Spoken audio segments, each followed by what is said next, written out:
Iran కు Russia మద్దతు తెలిపింది. ఇరాన్ అణ్వాయుధాలు తయారు చేస్తున్నట్లు ఎలాంటి ఆధారాలు లేవని రష్యా అంటోంది. అలాగే ఇరాన్ పై అమెరికా దాడులను చైనా తీవ్రంగా ఖండించింది.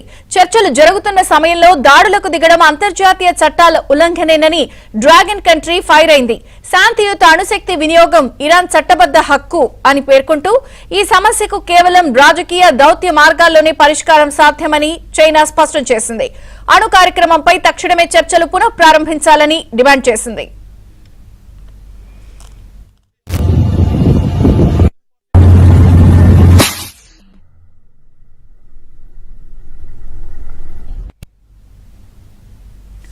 యుద్ధం మరిన్ని దేశాలకు విస్తరించడంపై ఫ్రాన్స్ ఆందోళన వ్యక్తం చేసింది.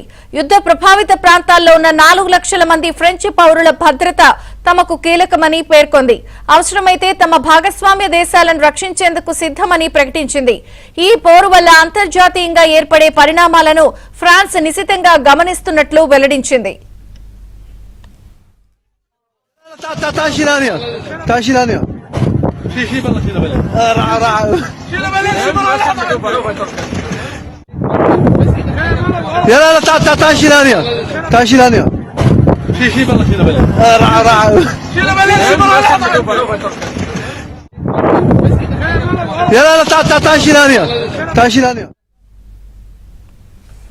మధ్యప్రాచ్య సెగతో పాకిస్తాన్ తన గగనతలాన్ని ఈ నెలాఖరు వరకు పాక్షికంగా మూసివేసింది. దీనివల్ల 150కి పైగా అంతర్జాతీయ విమానాలు రద్దయ్యాయి. ముఖ్యంగా కరాచీ, లాహోర్ మార్గాలపై ఆంక్షలు విధించారు. ఇరాన్ పై యుద్ధాన్ని బలవంతంగా రుద్దారని, జియోనిజం వల్ల ముస్లిం ప్రపంచం అస్థిరతకు గురవుతోందని పాక్ రక్షణ మంత్రి ఖ్వాజా ఆసిఫ్ సంచలన వ్యాఖ్యలు చేశారు. ఇది పాక్ భద్రతకు ముప్పు అని హెచ్చరించారు.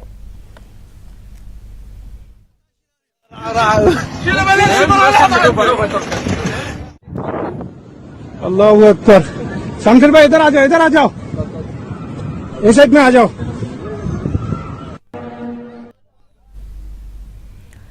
ఇజ్రాయెల్ అమెరికా దాడులతో ఇరాన్ లో పరిస్థితి భయానకంగా మారింది. ఇరానియన్ రెడ్ క్రిసెంట్ సొసైటీ లెక్కల ప్రకారం ఇప్పటి వరకు ఈ దాడుల్లో 787 మందికి పైగా మృతి చెందారు. క్షిపణులు, బాంబుల మోతతో ఇరాన్ ప్రధాన నగరాలు దద్దరిల్లిపోతున్నాయి.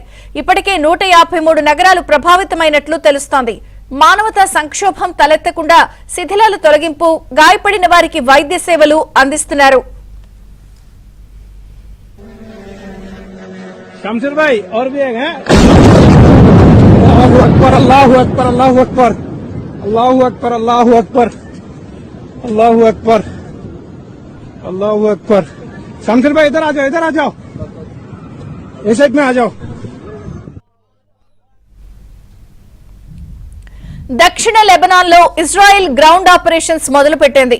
కొన్ని ప్రాంతాలను స్వాధీనం చేసుకోవాలని ప్రధాని నెతన్యాహు ఆదేశించడంతో ఇజ్రాయెల్ సైన్యం దూకుడు పెంచింది.